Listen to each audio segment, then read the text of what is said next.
Star Cafe is where the old meets new. Yeah. Right? We have all the farmers and stuff, the older families, the generations that have been here that are always there eating breakfast. New people are always coming in, they hear about it, and they talk to each other, which is kind of cool, right? You kind of get some of the history of Star. At the same time, you get to meet some of the new folks in there and try to keep that what am I trying to say, the mentality of a hometown feel rolling, right, in the community.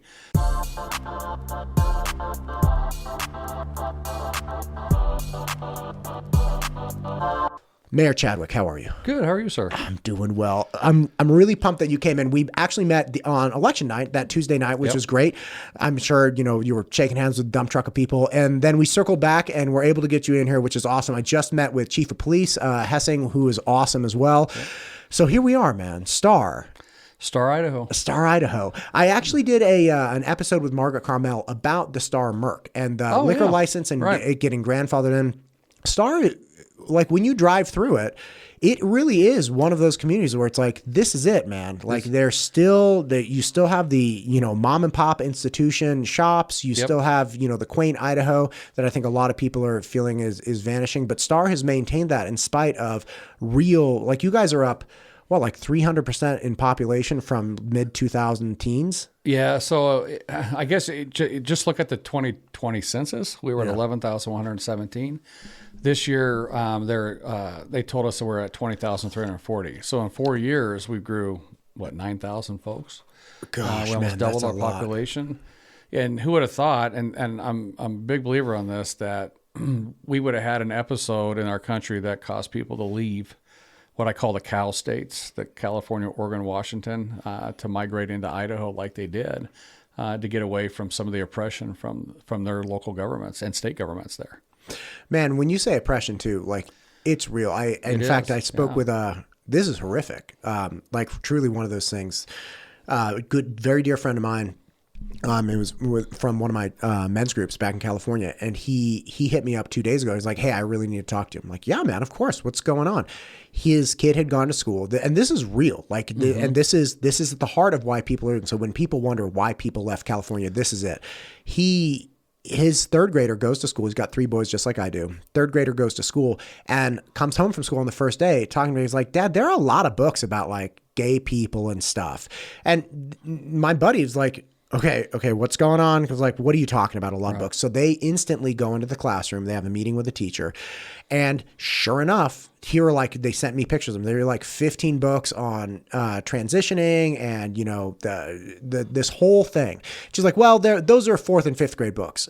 To which my friend responds, why did my 3rd grader have access to them on the first day of school there? This is a 3rd grade class. Why are those books even in this classroom? And then last night they go to back to school night and the teacher actually says, in arguing in front of everybody with my buddy's wife, she's like, "Listen, it's your job to be the parent. It's my job to help your son understand if his identity is a boy or a girl." No, it's not. Like, I was like, wait, she actually said that out loud, like not in her head. He was like out loud. The entire room went silent. And it's like, that's why people are moving here. So when you talk about oppression, when you talk about being wronged by the government, that's 100% what is driving people here. It is. Yeah. And they want to be part of I live by life, liberty, and pursuit of happiness, right? The very basic tenets of the U.S. Constitution, right? And they want to be part of that. They want to be part of a place that allows them to be successful and thrive and not have the government tell them what they have to do. I'm going to go back to the COVID thing. I just, like my daughter, she works for a Winco, big supermarket chain, right? Yeah. Employee owned. And they transferred her over to Puyallup, Washington during the COVID timeframe. She told me she had to provide, when she went to drive to work, because they consider them essential, that they had to provide documentation showing that they were actually working if they were on the roads. I'm like, are you kidding me? What is that all about? That's Gestapo-ish, right?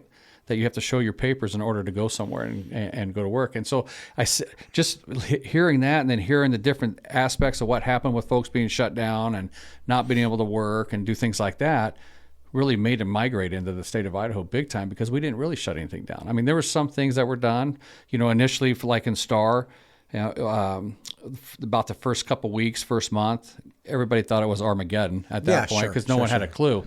Right. But I had a big whiteboard in my office, and I would track stuff in there. I would track stuff in there, and I was like, "What are we doing?" And so at that time, we opened up our parks back up. We, against the wishes of others here, we kept our public hearings going in the city of Star, which land use applications, all that kind of stuff continued, where it wasn't doing the same in other communities around Idaho, right? And people enjoy that, and we put up In God We Trust on the back wall in our city council chambers. How dare you? How dare we, right? And people come in and they see that and they're like, holy cow, this is like it was when I was a kid. And it's kind of an interesting thing is people tell us that we couldn't even have our kids go down the streets, ride their bikes. Here they can. Their families get to be families again. Right. Right. And get to enjoy themselves and enjoy an environment where their community supports them. Like you started it out by saying, Star's got that hometown feel, right? That small hometown feel. And we're trying to keep that in there regardless of how big we get. And I tell people it's all in the way that you treat each other and all in the way that your city handles things and provides the opportunity for you to be successful. Yeah, I mean, to that point, like the Star Cafe. Yeah, I took my kids in there. I had gone there with a buddy a couple months ago, and this last weekend I was like, we got to go in. It's awesome. Like, come on, like let's go. Just I have 3 boys, and a weekend big breakfast with pancakes, especially going out somewhere. It's fun, and obviously the sentiment of the establishment is immediately understood when you walk in and you look over, the kitchen, and it's like, we don't have Wi-Fi. Put your phones down and talk to each other. Right. Like, right. I didn't want to be the guy who like took out my phone and took a picture of it. Pictures of everything. Yeah. But it's that kind of thing where it's like, listen, just be kind to each other. The place was booming, right? People are doing pickup orders, and the guy at the front's running around trying to deliver food, and they were busting their hump. But you also didn't see people getting mad. Nope. People were being chill. I did see a couple people arguing about who was first in line for the list to get seated, but whatever, that they worked that out. It was one of those things where like, I remember this. I remember this as a kid where I grew up. Yep. And I was so happy that it was like bringing my kids to that kind of place. Cause like, that's the community that I want for them. Absolutely. And I consider like the Star Cafe is where the old meets new. Yeah. Right. We have all the farmers and stuff, the older families, the generations that have been here that are always there eating breakfast. New people are always coming in, they hear about it, and they talk to each other, which is kind of cool, right? You kind of get some of the history of Star. At the same time, you get to meet some of the new folks in there and try to keep that what am I trying to say, the mentality of a hometown feel rolling, right, in the community. That's how you pass culture and tradition. That's how you pass culture and tradition. Yeah. If you have, that's part of the Holy Trinity, right? Where it's like, it's the Father and the Son, and the Holy Spirit, right? Like you have the passing of tradition from one to the next. And if you don't have those integration points, if you don't have those melding pots where it's like, this is the 70-year-old who's been here his whole life, and here's the, in this case, because of the nature of the mass influx of people, it's not that, hey, here's the 40-year-old who's been here his whole life and learning from the 70-year-olds. The 40-year-old's new. So the burden of transferring culture and making sure that people are receptive to that culture is more important now than it could ever be. Right. Because like, this is a unique style of community. Absolutely unique style. And I've met people from all over the country that's moved to Star, during that time frame. There's a couple folks that I met from New York City. I'm like, how in the world did you end up in Star, Idaho, out of all places, right? From New York City. But they believe in what we believe right here in Star, which is kind of unique. But their jobs in New York allowed them to move wherever they wanted because they could do it all remotely. That whole remote aspect has changed a lot in how people can live and where they can go. Now, so. There was this is actually, I think, and I've written a few articles and pieces on this, but this is the great, and people wrote books. I think there's one out there called like The Great Sort or The Great Settling, but back before long distance phone calls were affordable. You had hubs for all the major industry in the United States, like auto and fuel, like oil. They all hung out in New York, right?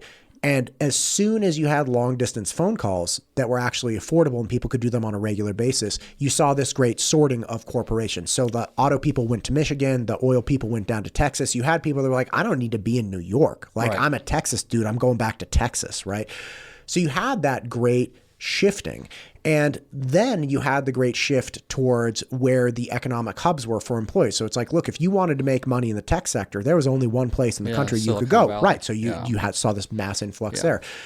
Now we've actually removed any kind of geographic barrier from a really well-paying careers, potentially well-paying careers. So you don't have to worry about aggregating like economic forces within a geographic area. I have a very good friend who does millions of dollars on apparel sales online. He lives here. He moved from California. He's like, listen, I don't have to worry about it because I aggregate money from North America essentially into my little spot. Right. So then the question becomes, as you're articulating, hey, if I didn't have to be somewhere for a job, where would I want to live? Mm-hmm. And nobody wants to live in Silicon Valley. Like nobody wants, wants to be in California. Yeah, right. And I understand the people that do persist there for family reasons, or like I have a very dear friend who hates it, but he's like, listen, man, I'm an attorney. I've had my law firm here for 30 years. Like, I'm not moving now. He didn't want to start over. No, he didn't. Right. And I understand that. And by the way, I do know some people who've taken the leap and they have left and restarted their businesses, but I think you're seeing people more now than ever being able to vote with their feet of, this is what I value, right? It's like, the joke around the polls leading up to Trump winning in 2016. It's like, people will tell you one thing to your face, but then when they actually act, they're going to act in a different way. And I think it's very similar. It's like, listen, like, fine, I tolerate, I'm going to Idaho. Like, forget it. Like, that's obviously the better place to live. And I this is what's unique. My family's been from Idaho for a very long time, right? For so many years, no one knew Idaho. They didn't know where it was. When I was in the Army, people called me Private Spud. That's all they thought. That's what they all thought Idaho was, right? Was potatoes and stuff. It's been discovered, right? And for a long time, the state was trying to get discovered. There was a lot of things being done, to try to entice businesses, all that kind of stuff here, big corporations to come here. And now we're discovered. And then you get all the locals are like, oh my goodness, what are we doing? Right. How do we shut this off? How do we build our own wall? Right. In Idaho, kind of a thing like that. Right. But at the same time, the majority of the folks that are moving here for the right reasons. In my opinion, right? I talk to so many of them. They want to be part of what we have and the culture and stuff that we have in Idaho. I'm a hunter's ed instructor also, and a bow hunter's ed instructor. It amazes me how many of these kids that are taking those classes over the years that come from states like California don't have a clue, right? They've never shot a gun. They've never hunted before, but they want to be part of that culture that we have here in Idaho. And it's important to foster that kind of stuff with these kids. I just talked to somebody yesterday that was very surprised that some of the schools here have trap and skeet clubs that go out and compete, right? They got guns they do stuff with. Yeah. Yeah, bro. It's in the Olympics too. In the Olympics. I don't know what to tell you. It's part of our culture here in Idaho. That's who we are, right? I mean, we're not going to change that because you came from a place that doesn't have it. Right. Well, I have to. So in October, the last couple of years, I've had to put a PSA out to the citizens of Star, letting them know in October you are going to hear gunshots. Oh my God! Right, because of duck season. Because of duck season, right? Waterfowl season's out there. God. We have fields. You're going to hear gunshots. Don't be alarmed. Don't call the police. Don't over-inundate everybody because you hear gunshots. That's going to happen, right? Man. I did have a conversation with a gentleman who did not like people walking by his house to the river for carrying their shotguns. And I'm like, you moved to Idaho. He goes, well, you need to stop that. And I said, well, I think you probably need to move back because we're not going to stop that. God bless it. Because that's who we are. That's our culture. We used to have. I graduated Boise High School, right, back in the 80s, and we used to have kids driving to school with shotguns in the back of their windows. Things like that because they would go hunt right after school, or a rifle or whatever. It was never a problem, never a thing. Until you see some of the stuff that happens in these other parts of the country that everybody wants to clamor onto. Yeah, right? The two things.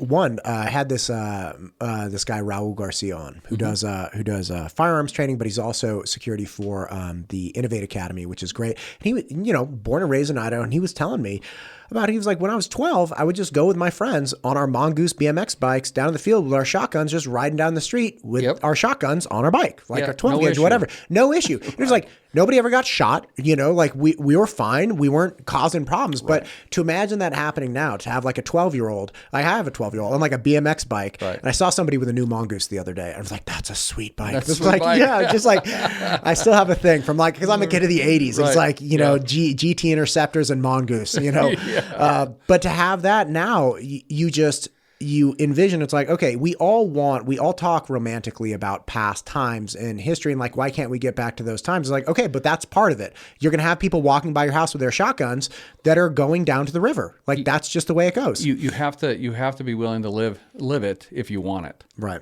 Right. And that's who we are. I mean, it's an incredible thing that people want to be part of that. This culture and stuff, that we've created stuff in our state of Idaho over the years that people want to be part of. Right. And I get it. I get, we talk a little bit about some of these folks coming in and trying to make changes. And they say, I've heard this many times, Idaho's going down the same road as California. We're going down the same road as Colorado. No, we're not. I don't see it.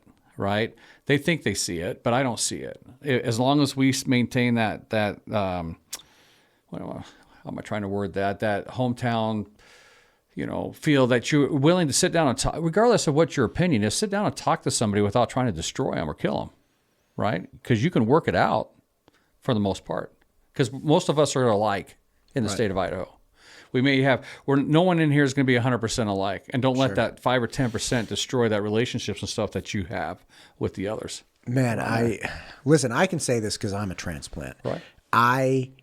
It infuriates me when people say that. They move here and they're like, it's happening here too. It's all over. It's like, okay, look, here's the thing. First off, that statement is so wildly arrogant to say that I wholly understand the causes for the problems in California, right? Because they're complex and California did make them, okay? Mm-hmm. But they have incredible problems and complex nature behind them.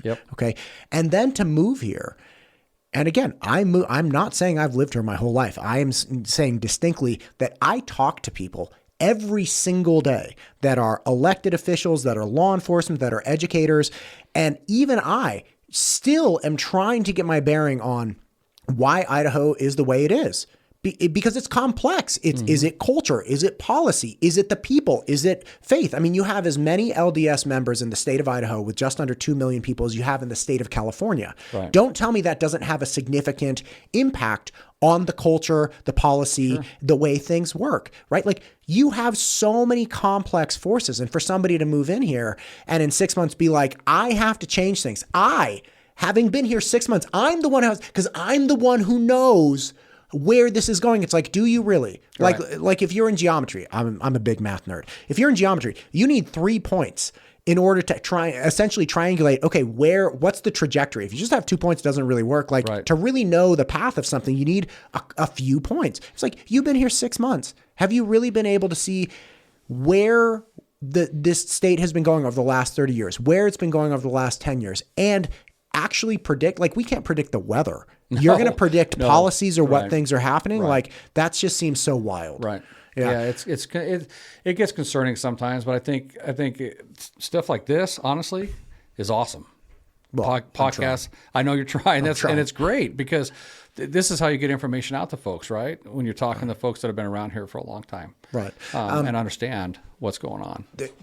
There's a thing that you actually brought up. People, and again, I am somebody who moved here, so I'm not saying like anybody who moved here is a problem, but there's an anxiety that I felt 100% for sure when I moved here, that I was like, okay, we can't, like, I don't want to move here and then just have this fall into something like what happened in the past. And again, it's not. I don't think it is. And it took me like a couple months to calm down. It was anybody who's moved from out of state, and I think this is a big disconnect between people who've lived here their whole lives and then people moving here. It's like the trauma you have to go through with leaving your family, leaving your businesses, leaving your job, moving someplace that you don't have roots in, which is 100% what I did. Like I didn't have any family here. I left. I've been self-employed my entire life. I walked away from that.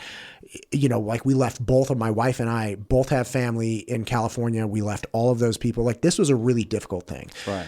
But we move here and very quickly, even looking at schools, I think West Dade is a good school district. I think it's actually one of the best in the country.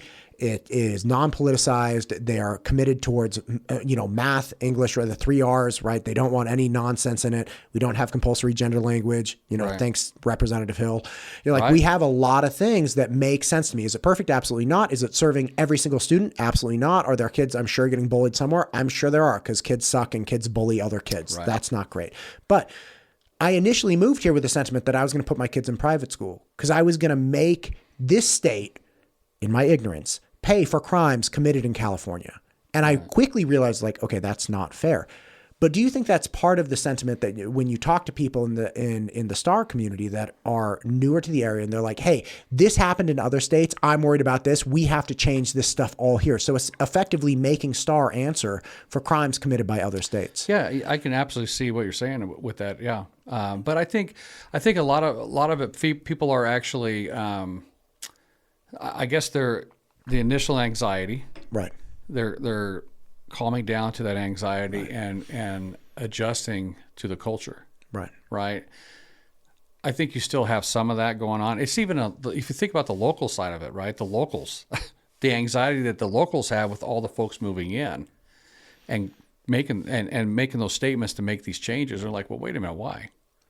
And it's trying to bring all those parties together to say, listen, no, we're pretty good with where we're at. We don't really have to make a bunch of big changes like that, right? It's communicating from one to another. Right. It's communication. It's just sitting down and talking, getting away from your phones, man. Quit listening to the knuckleheads on the national level that create divide and division. And that's all they're doing. They're not creating the sense of community. The're just creating divide and division for power, in my opinion. Right. Listen, I very much agree with you. Yeah. There's a aspect of practical governance that I observe in Idaho that I love. It's like, okay, these are people that are just making common sense things. And when we were talking about the 70 or 80-year-old, conveying and merging with the new people, one of the big problems that people have described is like, listen, I've lived here for 60 years or 70 years, or I've owned my home for 40 years and things are getting more expensive to me because people are moving in. I mean, you go from 11,000 to over 20,000 in a matter of 4 years. There's a lot of expense there. Correct. Right. But STAR, in a practical fashion, has observed okay, where are the costs coming from with people moving in? Why would things become more expensive for permanent residents that have been here for 10 or 20 years if there's a new development that gets built next door? Right. And you have been able to identify and offset a large portion of those expenses with impact fees. So it's like, hey, if you want to build a house here, that's great. We love you. Come on, we have private property rights, whatever, or this was approved a long time ago. But this is the fee schedule that if we don't have this impact fee schedule that you pay for as the new person, then it gets passed on to these permanent residents, which is not fair. Right. Talk to me about these impact fees, because you were being heralded as one of the great examples of this is how we can have growth pay for growth. So I look at it, there's two different buckets. There's impact fees and the mitigation fees. Because impact fees can only be utilized on infrastructure, buildings, things like that, right? The mitigation fees that we've put in place are utilized on the personnel aspect of that. So that's why we call it, because you can't impact fee. We don't classify the mitigation fees as impact fees. Okay, so just so you're aware, what's an impact fee? What's a mitigation fee? So what would be an example? So a mitigation fee would be, okay, I need to hire new police officers. I need to hire firefighters. Right. I don't have the funding source to do that. So the only reason I need to hire new police officers and new firefighters is the growth that's coming in. Great. So we need to mitigate that problem by adding these fees to the new construction that's coming in to help pay for the future of the police and the fire, right? On the impact fees by state statute will allow us to charge a fee. You got to put a capital improvement plan together and all that kind of stuff and determine what is being caused by new growth, an impact fee structure together that help pay for the fire building, right? Or the equipment that houses the fire, or a new police substation. Right now we can't utilize police cars for impact fees because the impact fee statute says it has to last 8 years or longer, and a police car is about 5 with as much they're on the road. And so we need to make some changes there. And so we're the only community in the state of Idaho that's done this mitigation fee thing, right? We recognize a problem with that growth that was happening so fast there and here a few years ago. I went into the Building Contractors Association and I said, listen, we have a problem. I gave them all the numbers. I said, for every 370 houses that's built in Star, I need a new police officer. That's what we determined. We need one. Our goal is to have one officer for every 1,000 citizens that we have in the city of Star. And we were lacking quite a bit back at that time frame because growth hit us so fast, right?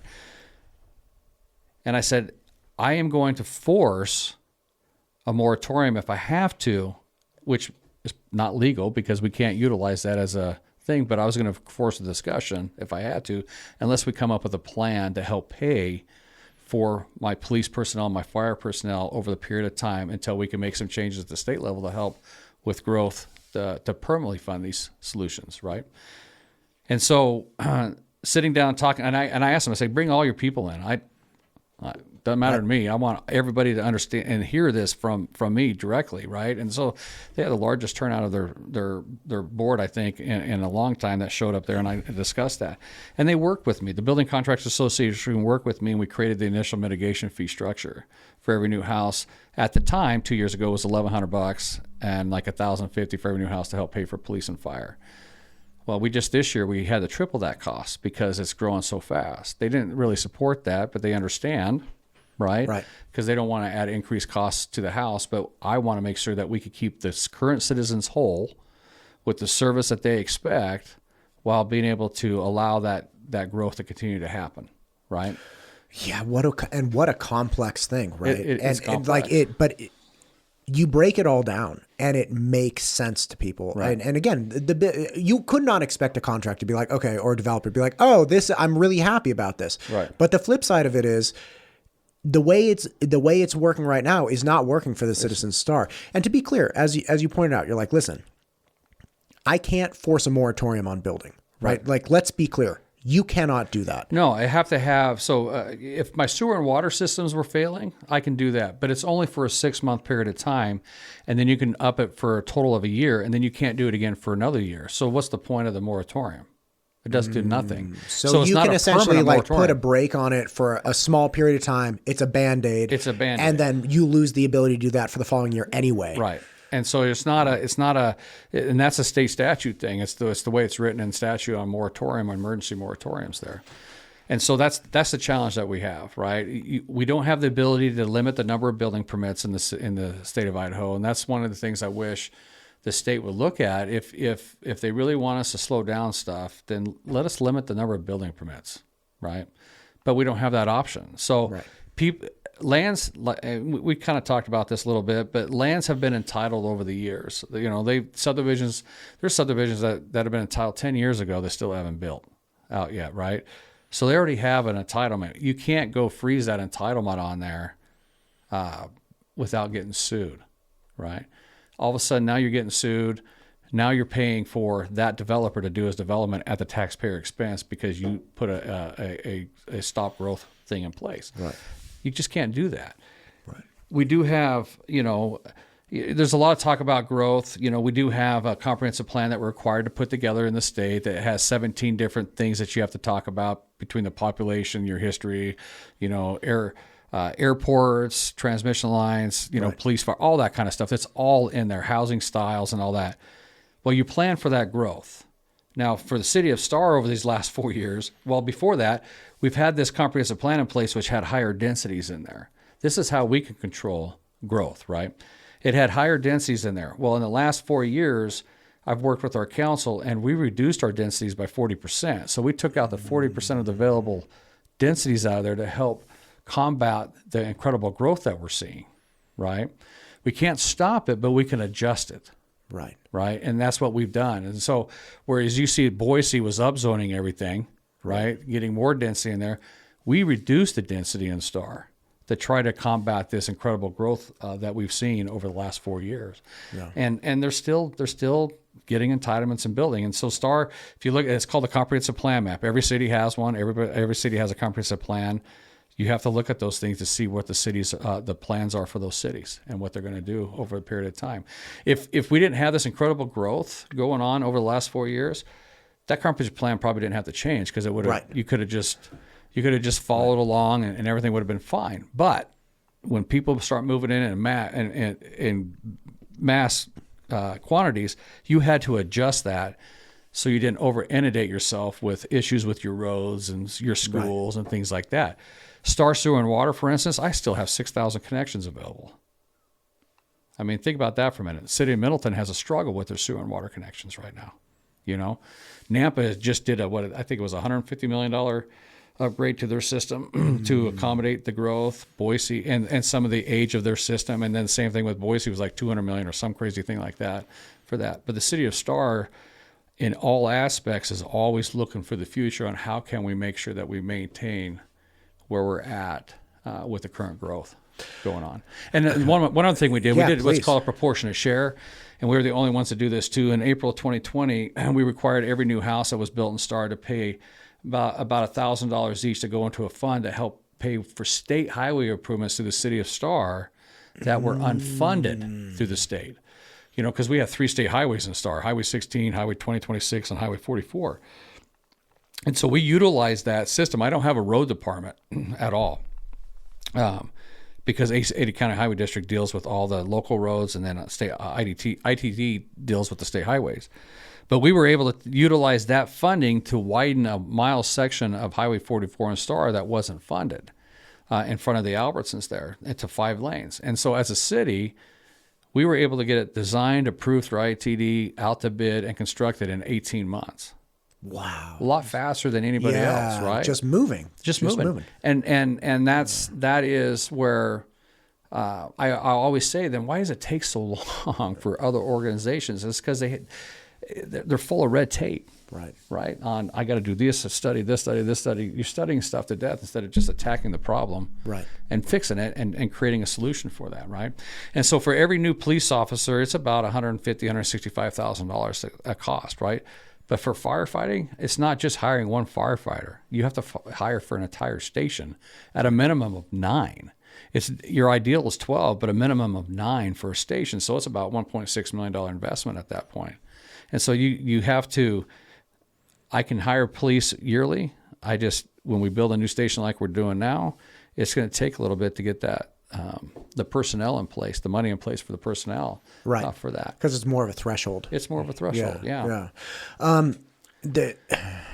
Man, incredible information so far.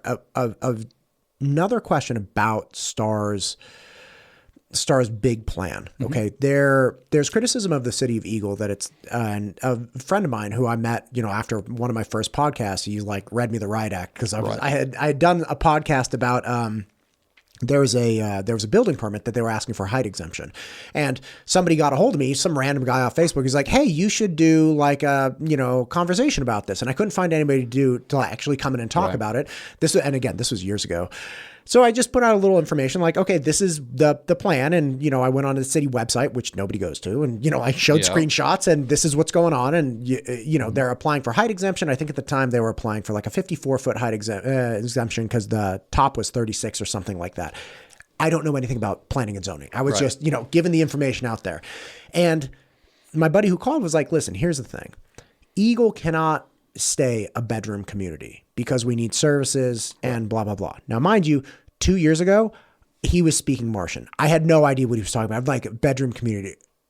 It doesn't make sense to me. I don't get it. Yeah. But now I've obviously become far more educated and realized, okay, for a city to have funding like $1.6 million for, a Star Fire or whatever it might be, you have to have revenue coming in, and you can get revenue from one-time fees and like impact fees when you build a house, but you need recurring revenue to support those things.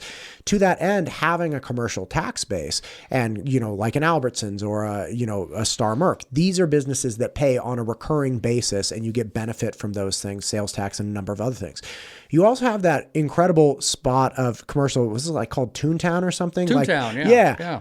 I was like, this is beautiful. It's like, and you see it right going into Star. It's on your right if you're heading west, and it's a collection. Like you have the Sea Salt Creamery in there and a couple other things. I was like, oh my gosh, this is awesome.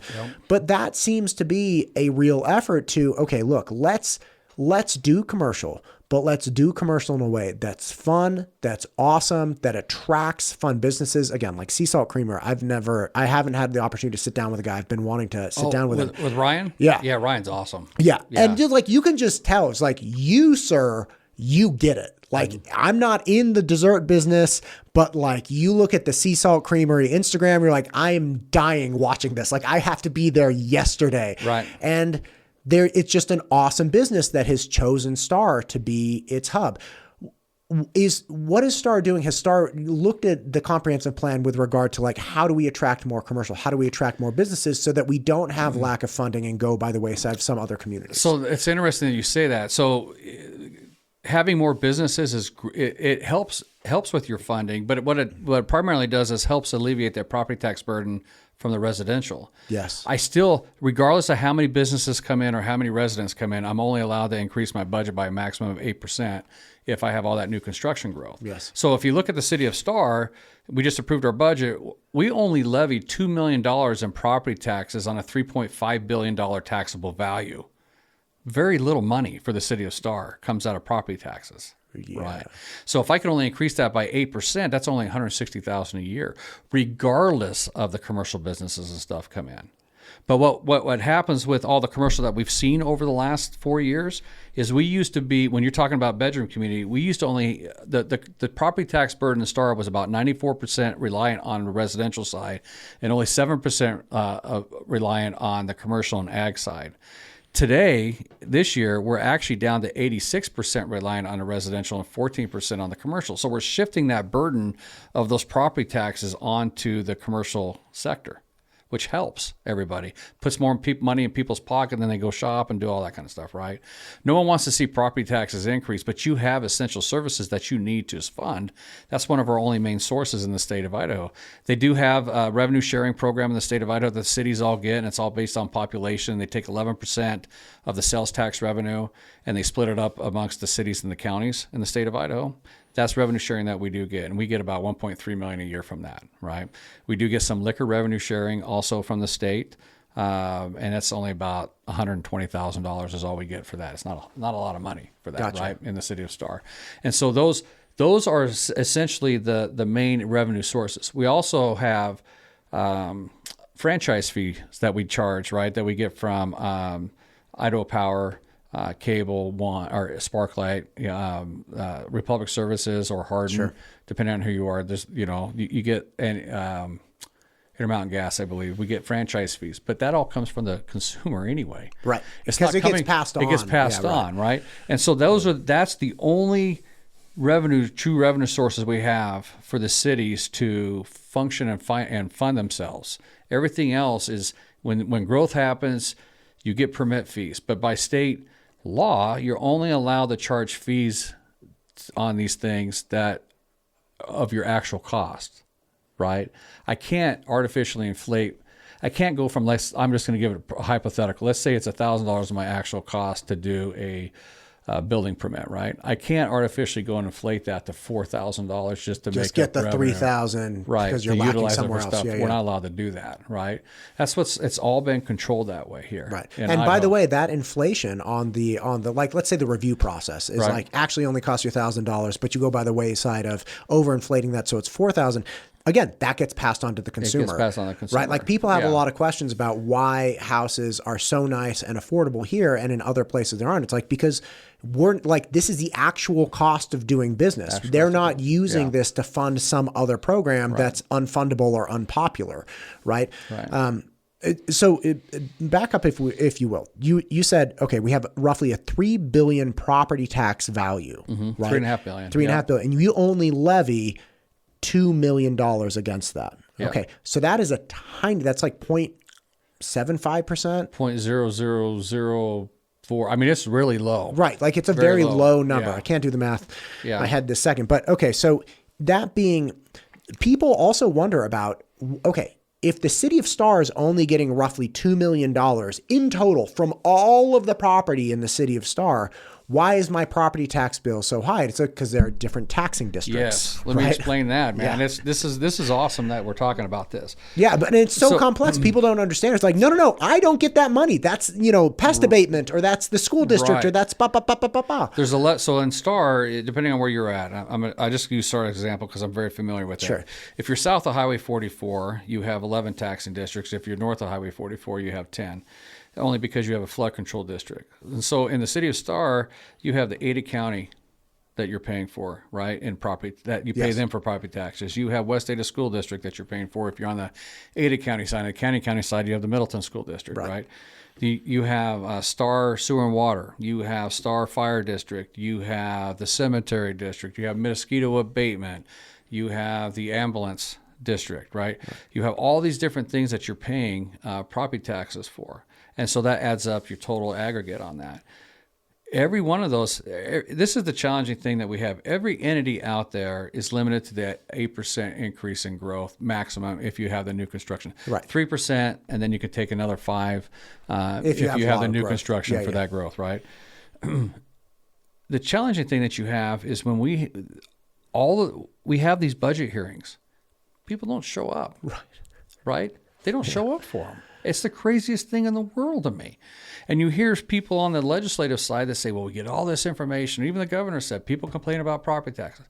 Well, who's complaining? Because we don't see it. I have had, in my time on council and since 2015 and mayor, not one person has ever come in to complain about the property taxes, right? We try to educate them on that. So as a city, we're levying a very little amount. I always encourage people, go to all the different hearings and find out what they're doing with their money. As a city of Star, I write up my own booklet. It's about 36 pages long. It explains exactly every bucket of money, where everything's going, where the property taxes in Star, 100% of our property taxes pays for our police, but it doesn't pay for all of our police. So all of the property taxes go into that. And I always tell people, the reason I do that, and we classify it that way, is at a time that the economy goes to crap is the time that you're going to need your police, because that's when people become more desperate and get more criminal. Right? I can't reduce them. They got to be there whole. I can reduce my salary. I can reduce staffing. I can do all that kind of stuff, but I got to keep my police whole. There is no doubt about it, right? And that's and that's what keeps us safe and keeps us desirable compared to other parts of the country. Right, yeah. I think that's key. So the property tax thing is a very interesting dynamic, and we continue to hammer that in the state of Idaho. But we're making it more difficult for us as communities, as cities, to be able to properly fund our police, our fire, and our emergency services. Right, and that's the key. I think in my opinion, I think all property tax should ever go to is that. It shouldn't go into anything else in the state, in the cities. Right, and that. I'm on the outside, I think, from other mayors in the state of Idaho, but that's where I truly believe that, right? Okay. You know what I've been thinking about a lot with education of citizens, okay? Because that's what I try to do every day. It's like, can I bring some relevance and importance and education about what's going on? And by the way, I'm learning too. It's not like I know, right? Like that's why I ask you to come in, because I don't know anything. That's a dum-dum, right? But I'm a little smarter now. You're smarter. I'm a little smarter. I've heard the argument or the criticism or observation that is like, look, when we have our budget hearings, nobody comes in and nobody's interested in what we're spending our money on. But then when we send out the property tax bill, everybody's furious that they're getting taxed, right? Part of the problem, like you look at schools, right? Or you look at, cities. Part of the problem is that to understand this stuff, even with me, there's no way I could go to a Star website and actually understand all of the things. Like for whatever reason, I need to sit down and talk to somebody, and you explain. So I'm like, okay, I tried to find out what the mill levy rate, like how it's determined. And it's like, Mike Moyle had to come in and explain it to me. I'm like, okay, that makes sense. Right. Like I guess I'm an auditory learner. I don't know. It doesn't matter. But the point is, I think the problem predominantly is that you have people that are like, all right, for me to understand the budget, or for me to understand these taxing districts, I have to physically transport myself at this time to this place and then sit through this stuff, right? And that in the world of cell phones and instant entertainment and more distraction, it becomes less and less and less tolerable and interesting or even doable. Like it's just, you have more people with, have more people with like dual working households. Like first off, I can't take time off work, or I got my kids, or I got like, these are all big problems. Well, here's the beauty of it though. In today's world, we are also like for Star, everything's online. So we allow the opportunity to testify remotely. So the excuse of not being able to go there is really invalid in my opinion. You have the opportunity, if you could use your cell phone, sign in. You gotta get back here. I'm sorry. Yeah, you could use your cell phone and sign in on that. And participate if that's what you want to do. And we still don't get the people that participate. And it's out there.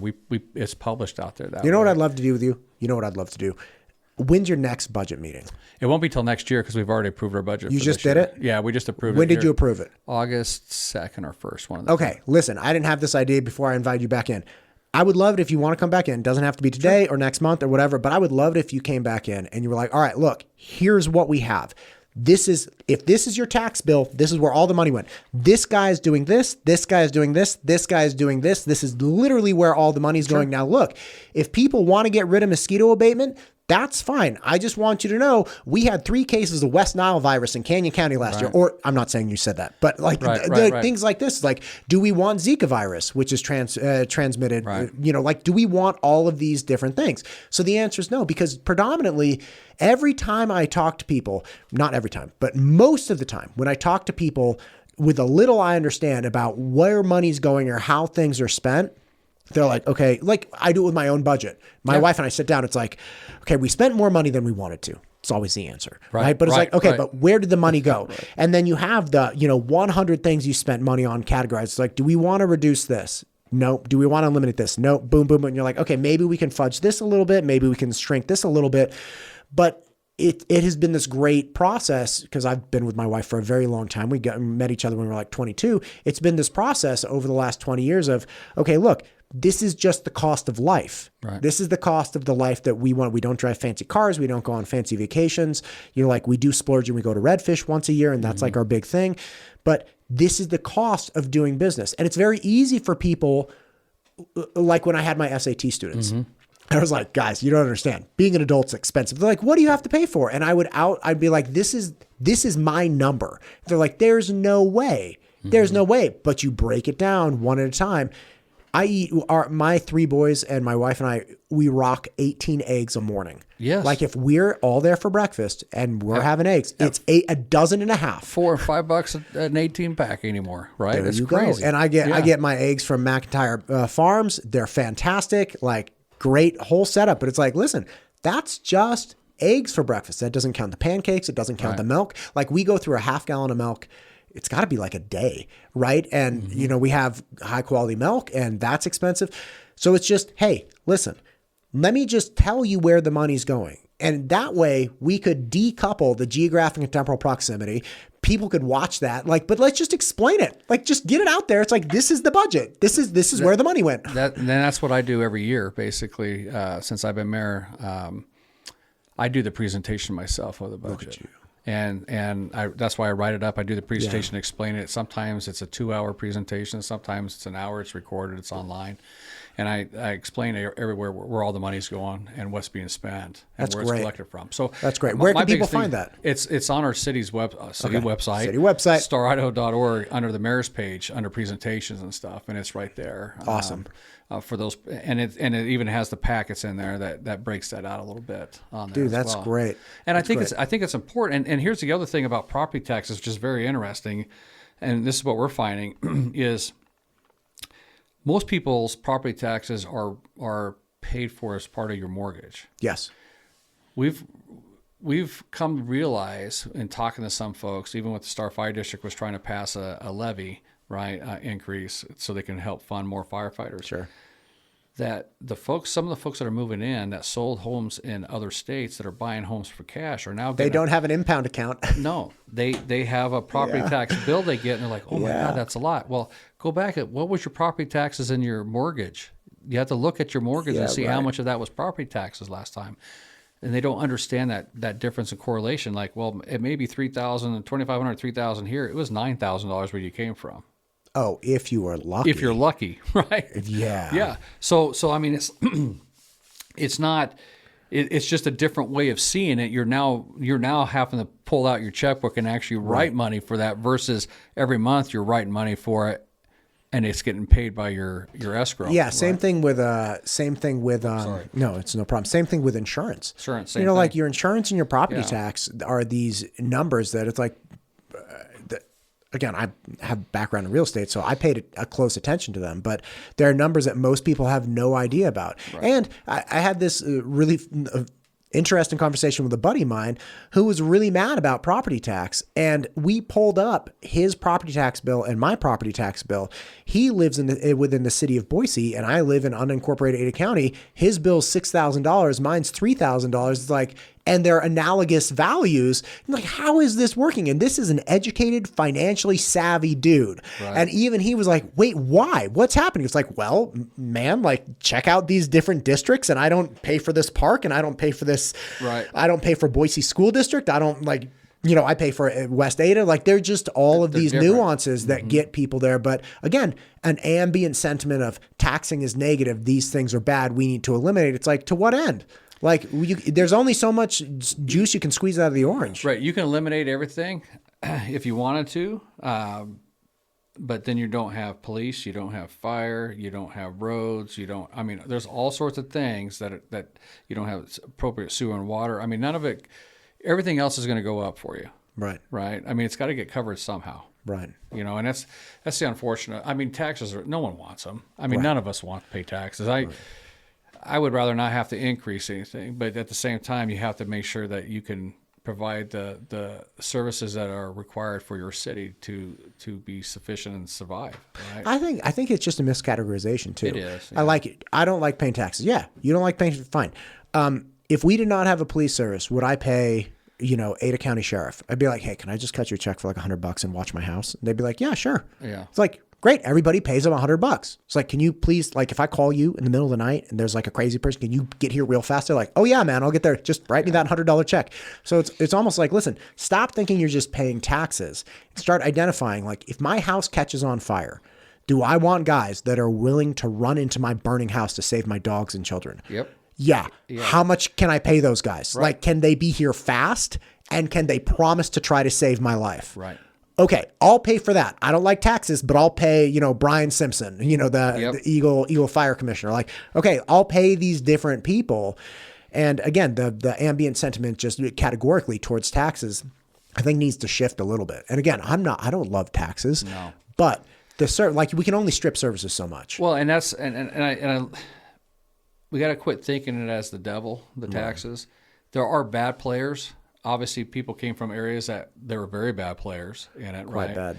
There's some bad players in Idaho too with that. That's why I said earlier is if you utilize property taxes in the city level to pay for police, fire, and EMS, that kind of stuff, then you're covering the basics. Then you're not padding somebody's pockets or whatever people think happens that doesn't really happen. I haven't seen it yet. Right.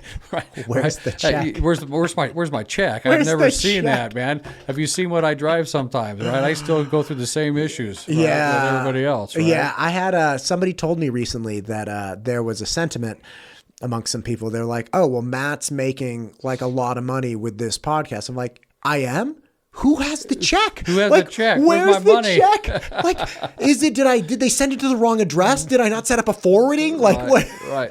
Yeah, but again, like the sentiment is like, if somebody's making money, if you really think that, who? Just tell me who and like where the money's coming from. And they're like, I'm all for that. Right. And that's fine. Like, we should have that conversation. If you have identified something or if you suspect it, fine. But like, let's not just have the like, oh, they're just getting rich off this. Just a blanket statement that you see, right? They're getting rich. I mean, obviously you as a mayor are getting rich, but right, whatever. I wish. I don't, but happen, it's a good time. Listen, Mayor Chadwick, we've talked about a dump truck of things here. I know it's a working day for you. Oh, I'm good. Okay. Yeah. Like, is there anything that you wanted to hear? What time is it? It's only 10:55. Oh, thank God. Right. Yeah. Listen, I have a dump truck of questions. Let's do round two. Like we can. You could ask a few more if you have time. Okay. Well, here's one for you then. Okay. you can't look around the corner with growth, right? Mm-hmm. And we can't be reactionary with our policies that we promote to protect people and make sure, for instance, growth taking care of growth. How do we create elasticity with not discouraging growth in the city of Star? Because, I'm going to make the blanket assumption that you don't necessarily want to discourage it, right? But also protecting people so that things can grow, but they're not going to grow too fast. And when the economy changes, because we all know the economy will change at some point, that, we haven't established, one of the big problems in the place I moved from is whenever there was a boom, right, people would put long-term policies in place that required funding from like growth or increased property taxes. And then you had a contraction in the economy and all of a sudden all hell broke loose, right? And that was essentially the ratchet where it's like, oh, we have to increase your taxes even in an economic contraction because we put these things in place that we now have to fund, right? So how do we create elasticity so that the city of Star and the residents of Star can, move as the economy moves? I think we've done a good job of this. It's about your planning and your codes, right? And I'm going to preface this. I think you said something about, I'm not necessarily against the growth. I don't like the growth necessarily, but I also understand private property rights. Right. And that's one of the biggest things in the United States Constitution, and the Idaho Constitution, is protecting those. And Idaho has takings clauses that you have to be careful of. And so we're trying to manage that. Right. And so for me, it's adjusting your comprehensive plan and your city codes. And we've updated our city codes on that. Also for me is I'm not a fan of city bonds, right? I won't go out. People say, well, why don't you bond for a rec center? Well, why? I would rather find a donor that's willing to put their name on that rec center for the city of Star, so it saves the citizens money, so we don't get in that long-term pickle. Yeah, right. Right. That when the economy goes bad, all of a sudden now people are still forced to have to pay those taxes to pay for those bonds.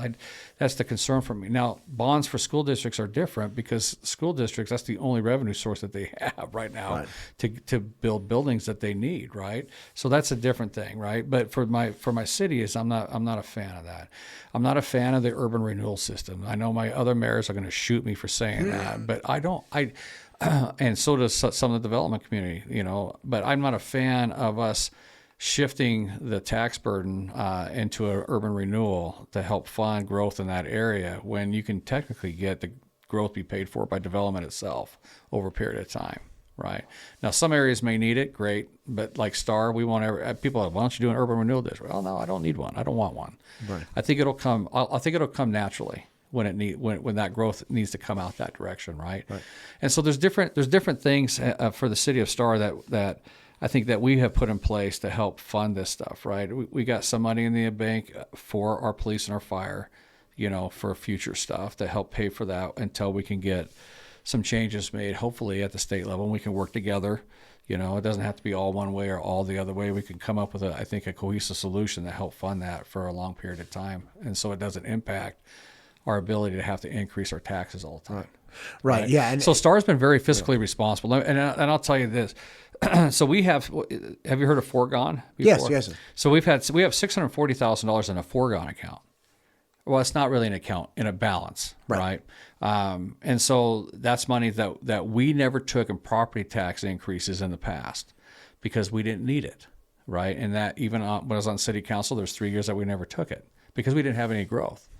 And so when you look at cities like Star, that's $640,000 in this foregone fund. We have $2 million in property taxes. $640,000. We could have been levying $2.6 million in property taxes right now. Right.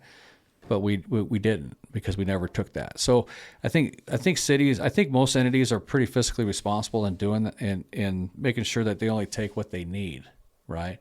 Star's just in the unfortunate position right now that we've only been a city, I don't know if you know this, but we've been a city since 1997. And so our property taxes really only started at that time frame for the city of Star versus an Eagle or a Garden City or Boise for a long time, right? So they have a higher dollar amount in their property tax pool. And so for cities like Star right now, when we're capped at 8%, it's a big challenge in trying to figure out how to get that funding in place for my public safety aspects in the city. And so that's why I'm so big on working with Mike Moyle, our speaker and stuff, because they put in that House Bill 389 that limited us at 8%, and they're just trying to protect everybody, and I get that, right? But at the same time, when that happened, we didn't realize how much growth was really going to come into the state. Right. And so we needed to make some adjustments on that somehow to make certain that it still maintains what their intent was, but at the same time protects the citizens of these communities from shortfalls in funding to pay for those essential services that need to be paid for. Yeah, that makes sense. Yeah. And essentially, I mean, you see this problem with the federal government and other states like, say, California that take on a lot of debt. Yeah, everything was fine over the last, 10 years when you could get debt issued at like 0% or, like 1%. And again, the long-term ramifications are, well, if you need to refinance that debt now, because nobody's wiping the balance, like we're not wiping $32 trillion off the federal debt. Like you're going to have to refinance that debt. It would essentially be like somebody buying a house for $1 million a couple years ago, and now they have to refinance. They're like, well, can I just pay it off? It's like, I don't know. Do you have $1 million? You don't have the capacity to pay it off because you went into debt. You are beholden to whatever the interest rates are and what the investors are willing to tolerate or not tolerate. And that makes a lot of sense, which is, hey, let's not get into long-term commitments that aren't based on, for instance, population numbers, like police, right? Because as long as you have people there and you have a certain number of police, you'll be able to fund those things. But something like a rec center, going into debt for it, if it's a multi-year thing, or if you have to refinance the debt, it's a problem. That's a problem. Yeah, for sure. Even though the citizens would have to approve that, I just don't think it still takes 66 and 2/3 of the citizens to vote yes for that a bond on a rec center. Let's say, I still don't think it's a wise decision to do that, even though it may be a want, but is it a need? Right. I mean, that's the thing that we have to look at. Is it a need or a want? Right. And even with that, it's like, let's say 2/3 of the people say it's a great idea. Just remember that in 5 years or 10 years, like if we get into a pickle and this rec center is here and like Mayor Chadwick is accused of the one who built the rec center and went into debt, it's like, people voted on it. People voted on it. They wanted it. That's, we were in. It's not, that's a tough one, but nobody remembers that. Yeah. Mayor Chadwick, I appreciate you. Is there anything we've missed here? There's a lot we could talk about. We'll do another one. That's fine with me. Yeah, absolutely. Yeah. Awesome. Well, listen, I try to be conscious of the viewer because like after an hour, they're like, oh my God, too much information. I'm tired. Yeah. Listen, thank you for coming in today. I'm so happy we're able to finally line this up and have this conversation. We didn't get into, like your family history or what Idaho was or wasn't in years past, but we'll have to do that in the future. Let's keep the conversation going. Okay. Absolutely. Awesome. Appreciate you.